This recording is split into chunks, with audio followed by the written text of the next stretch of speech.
Well, good morning, good morning. It's 1:11. It's actually what, the 27th of February.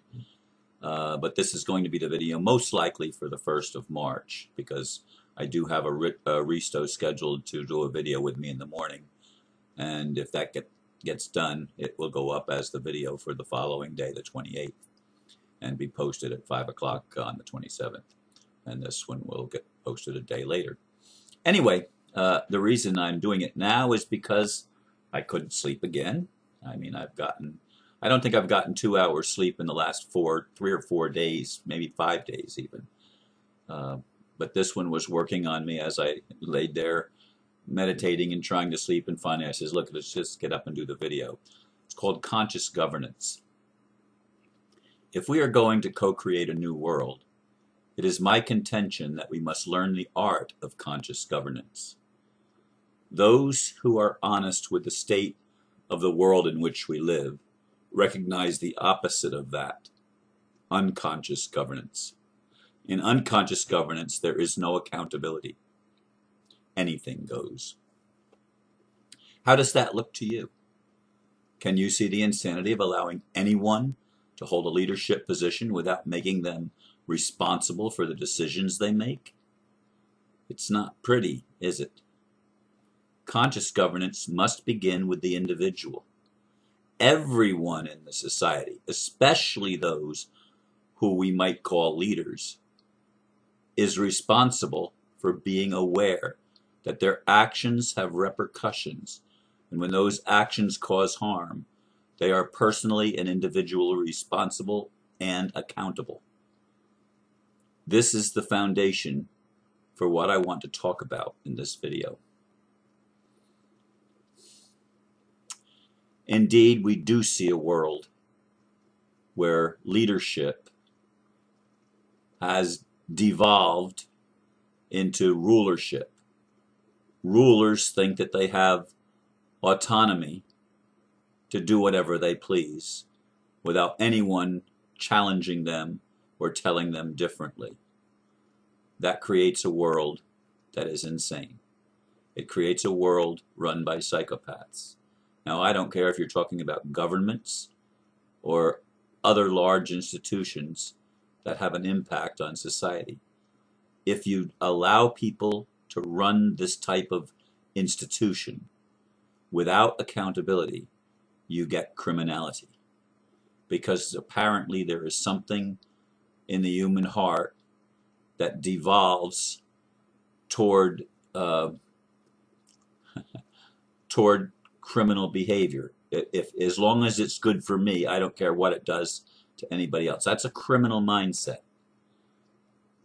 And when I said that there are lessons to be learned from dark energy, the first place we learn them is within ourselves.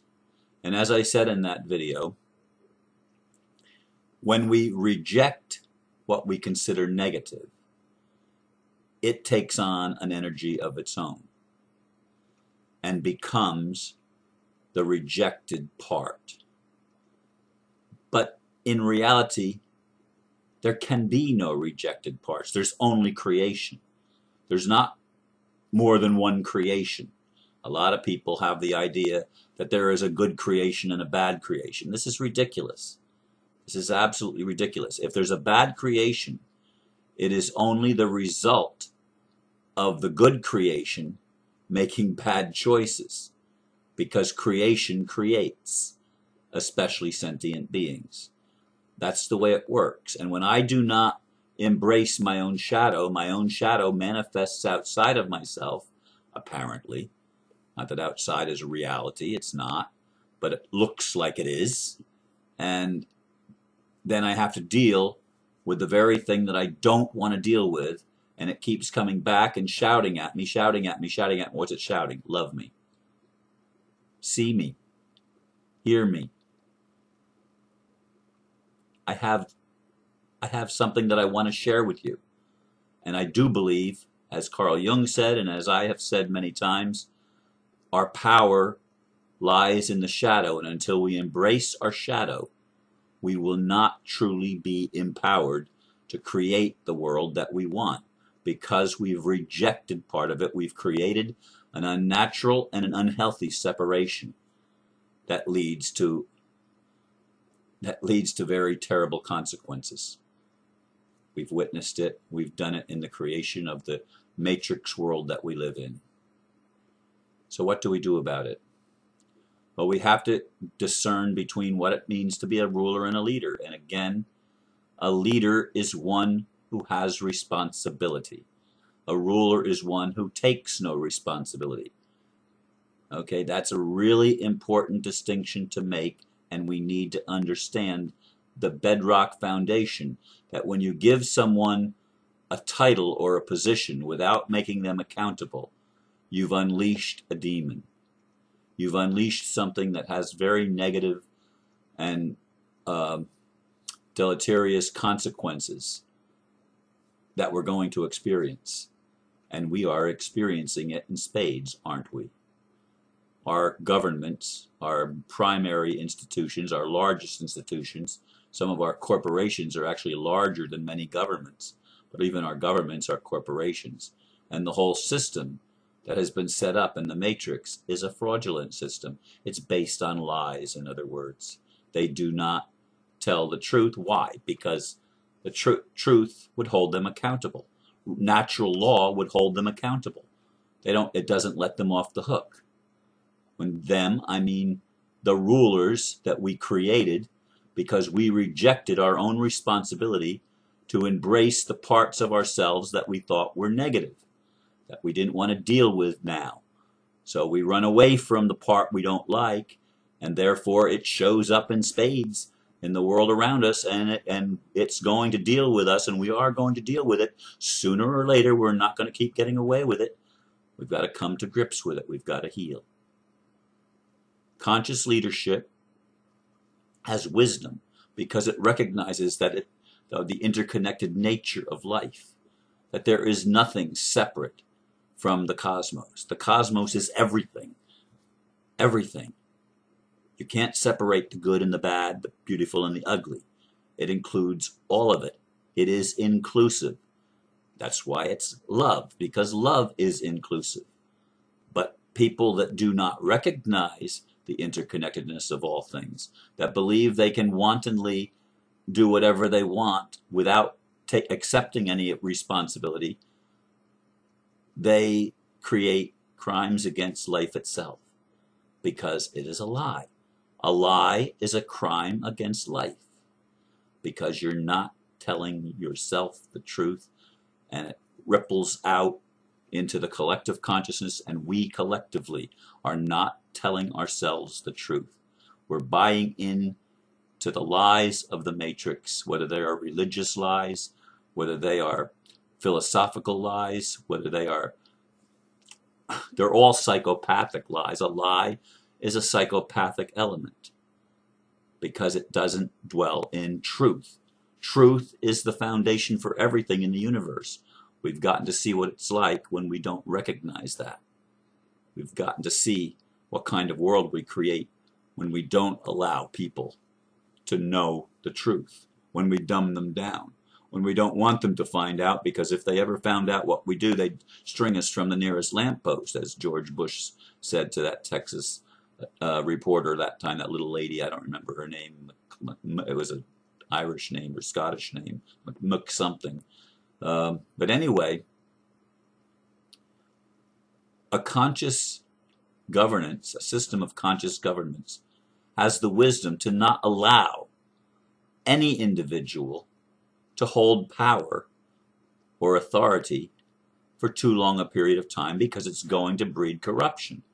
That's why when our wise forefathers in the United States created its original documents, especially the Declaration of Independence and the preamble to the Constitution and the Bill of Rights, they recognized the need for checks and balances in the system. They recognized that the nature of people is to be corrupt, to be corruptible. And knowing that, they put certain limits on how long a person could hold an office. Now, to me, they didn't go far enough.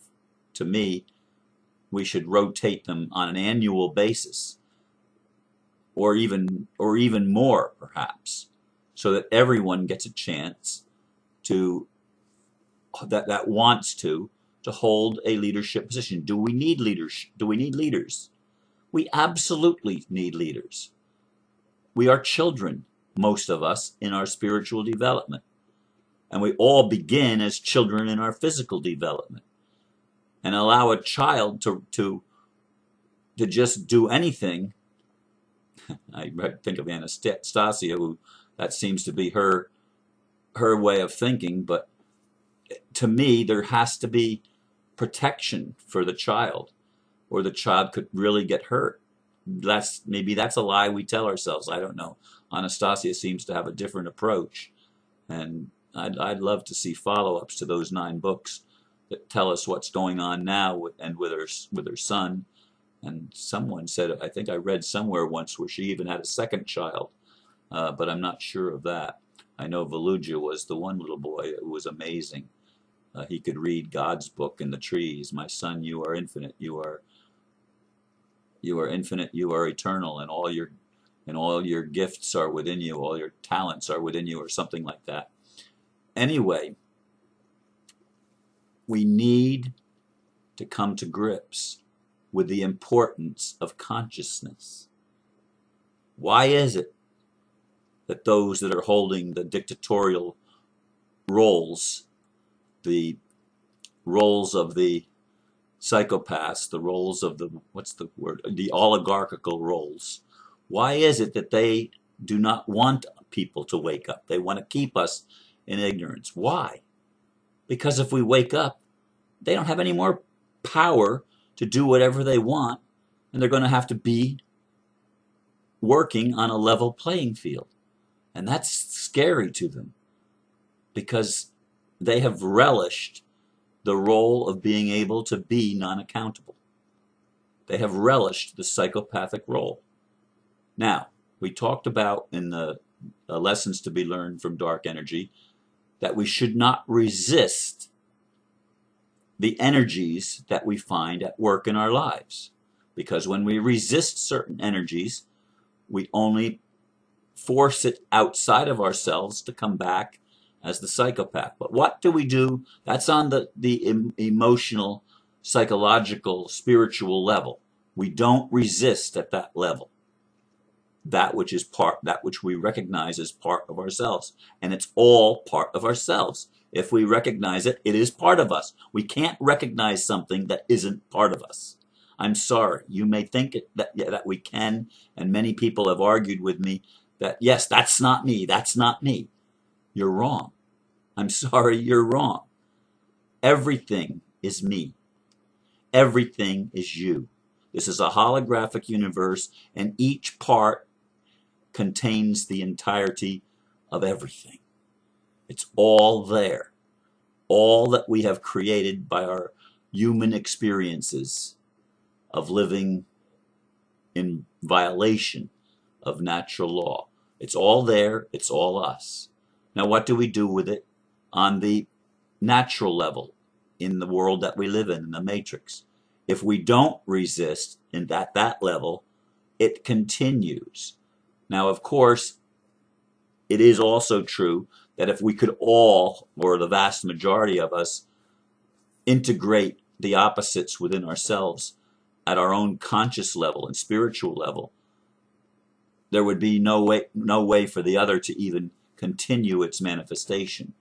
But as long as it continues to manifest, the war on ignorance and standing up and speaking truth to power is a way of transformation, because what we do out there also comes back home. It's not just out there. They are one thing. In and out are one thing. The ego and the self ultimately are the expression of the same thing. We have such a tendency, and we've been trained so well in dividing and conquering, but we don't conquer, because when we divide, we lose. We break the wholeness. We get out of health and well-being into sickness and disease. And I'm having to deal with that, and I close with did I already do an update? I don't even know if I said that the two big things are sleeplessness and water retention. And talking with my friend, who is the registered nurse, she said that probably the reason that I'm retaining water is because I'm taking too much potassium. And two of the things that I've been taking both contain potassium, and it's probably putting me over the top, because one of them contains about 100 milligrams and the other contains over 200 milligrams. So I'm getting over 300 milligrams of potassium a day. That's probably enough to temporarily shut down my kidneys, or at least reduce their effectiveness, because I'm urinating but not enough. So these are issues that I still have to deal with, and I appreciate all your prayers and all your support and all the advice. Some of it I follow, some of it I don't, but I appreciate the people that are concerned enough about me to reach out and to try to help. And for that, I just want to say thank you. And I guess that's about all I'm going to say in this video, since I just turned over 16 minutes. I saw on the little counter thing running there. So consider, though, please, that we need to understand what conscious governance is all about, and take responsibility for helping those that are not ready to take on the role themselves. We need to learn how to do things wisely that will build up rather than tear down. It's not about punishment. It's about making people aware of the reality of the world in which we live, which is a natural world, not a superficial, artificial world that we think we live in our technological age. Anyway, thank you for listening, and namaste.